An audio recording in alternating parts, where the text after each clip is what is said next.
నిడదవోలు మండల పరిధిలోని వరద ముంపు ప్రాంతాల్లో ఐఎఫ్టీయు పౌర హక్కుల సంఘం బృందాలు పర్యటించాయి. సింగవరం, తిమ్మరాజుపాలెం, శెట్టిపేట, రావిమెట్ల ప్రాంతాలను పరిశీలించారు. అనంతరం ముంపు బాధితులను పరామర్శించారు.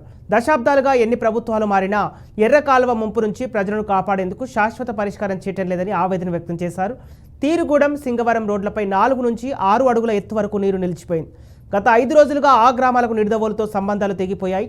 నిత్యావసరాలు లేక గ్రామస్తులు తీవ్ర ఇబ్బందులు పడుతున్నారు. వెంటనే మౌలిక వసతులు ఏర్పాటు చేయాలని కోరారు.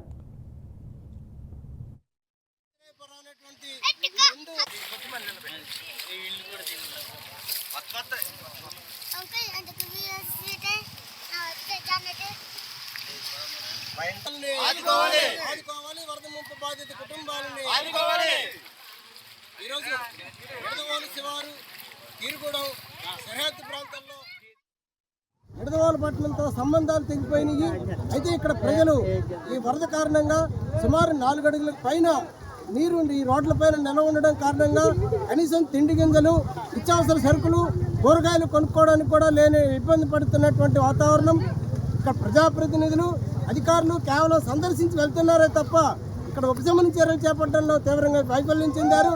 తక్షణమే ఇక్కడ వరద ముంపు గురైనటువంటి బాధితులను ఆదుకోవడానికి ఉపశమన చర్యలు చేపట్టాలని చెప్పేసి డిమాండ్ చేస్తూ ఉన్నాం. అంతేకాకుండా నిడదవోలు ఈ పరిసర ప్రాంతాల్లో ఎర్ర కాలువ ప్రమాదం ఎప్పుడు వర్షం వచ్చినా సరే ముంపుకు గురి చేయడానికి ఎర్ర కాలువ అనేటువంటిది ఎప్పుడూ కూడా సంసిద్ధంగా ఉంటా ఈ ఎర్ర కాలువ ముంపుకి గురి చేస్తూ ఉంది.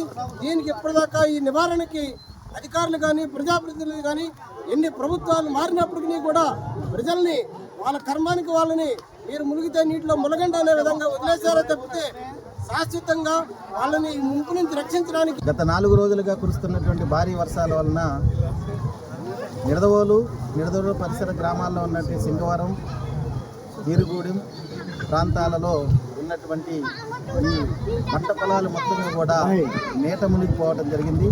ఈ నీట పురుగు మునిగిపోవటమే కాకుండా రోడ్లు మొత్తంగా కూడా నీరు చేరి మొత్తం రవాణా వ్యవస్థకి తీవ్రమైనటువంటి ఇబ్బందులు ఏర్పడుతున్నాయి.